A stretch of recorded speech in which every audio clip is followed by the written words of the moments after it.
Арықтың түшке кирүүсүнүн чечмеленүүсү. Адам чөкпөй турган кичинекей арык дарыя сыяктуу болот. Бирок анын чечмелөөсү арык кичине болсо да, чоң болсо да жашоо рахаты жана сүйүнүчү болот. Ушундай эле чечмеленет. Ким түшүндө коргондун ичинде сууга агып жатканын көрсө, эгер ал суу ширин болсо жана жерден чыгып жаткан болбосо, анда ал жашоо рахаты болот. Ал эми эгер ал булак суусу үйдөн же дубалдан же булак чыкпай турган жерден чыгып жаткан болсо, анда булактын күчтүүлүгү жана алсыздыгына жараша ошол жердин жашоочулары үчүн убайым кайгы, капалык, коркунуч жана ыйлоо болот. Анткени булактын суусу канчалык көбөйгөн сайын ошончолук кыйынчылык көбөйөт. Кала берсе, ошол жердин тургундарынын коркунучу жана ыйлоосу калбай калганга чейин. Эгер суу ылайлуу болсо, анда иш абдан күчтүү жана каттуу болот. Ким эгер түшүндө булак суусунан ичсе, анда ал ичкен суусуна жараша убайым жана кайгы болот. Ким эгер түшүндө булак суусуна даарат алып жатканын же гусул алып жатканын көрсө,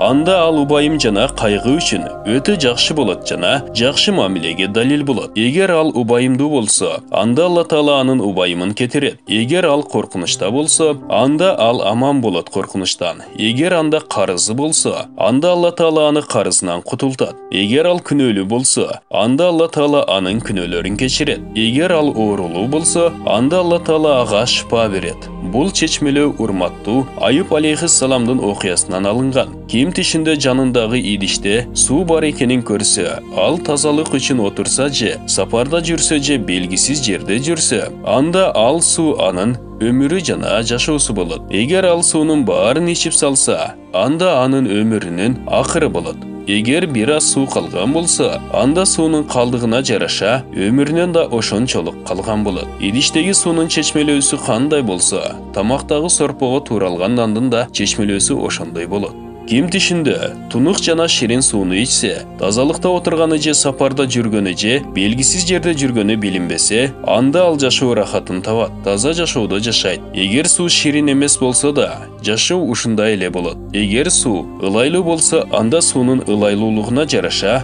ошончолук ооруга дуушар болот. Ким түшүндө сууну стаканда көрсө, эгер аны ичпесе, анда стакан аял болот, суу бала болот. Ким түшүндө бакты же эгин талааны суугарып жүргөнүн көрсө, анда ал аялы менен жакшылап кошулат. Ким түшүндө бак мөмөлөгөнүн же жалбырак чыгарганын көрсө, анда аялы бала төрөйт. Ким түшүндө анын багын же эгин талаасын башка бирөө суугарып жүргөнүн көрсө, анда ал түштө жакшылык жок. Ким түшүндө даарат жана гусул алганга жарабаган, мисалы сүткө же арак же майга же башка бир суюкка даарат же гусул алып жатканын көрсө, анда анын иши дүйнө иши болсо да, дин иши болсо да бүтпөй калат. Ким эгер түшүндө даарат алганын жана даараты толук болбогонун көрсө да, ушундай эле чечмеленет.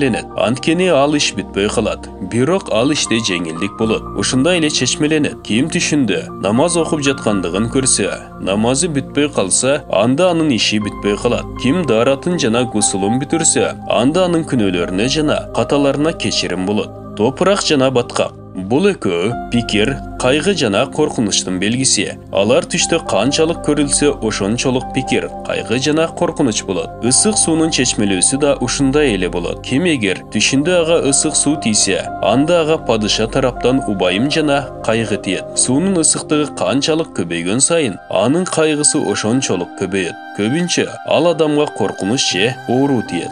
Бышпаган кирпич.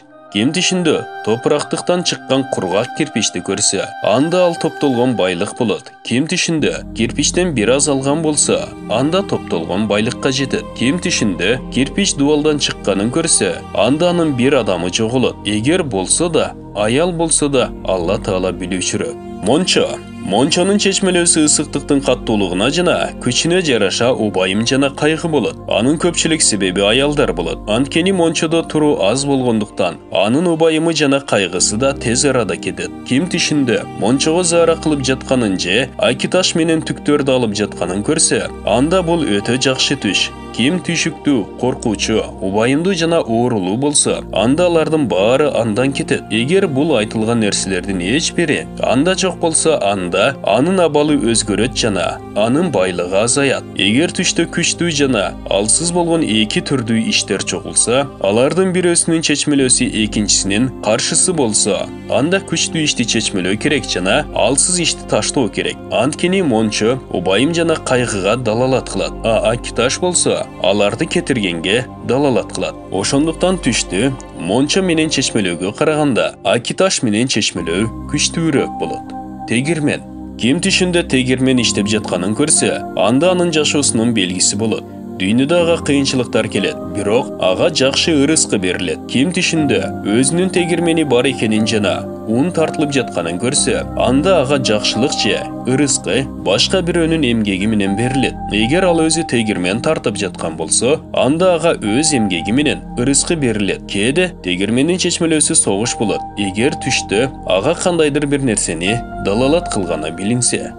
Шамалдар. Шамал эгер жакшы болсо жана жарык болсо, анда сүйүнүч жана береке болот. Кандайча Алла Таала айткан. Жана Алла өз ырайымынын жарчысы катары шамалдарды жиберди. Араф сүрөсү 57-аят. Эгер шамал кара түстүү караңгы болсо, анда ал убайым жана кайгынын белгиси болот. Кандайча Алла Таала айткан. Ад коомун жок кылууда да качан биз кыйраткыч бороону жөнөткөнүбүздө. Зарият сүрөсү 41-аят. Бул баян Түш Жору китебинен алынды.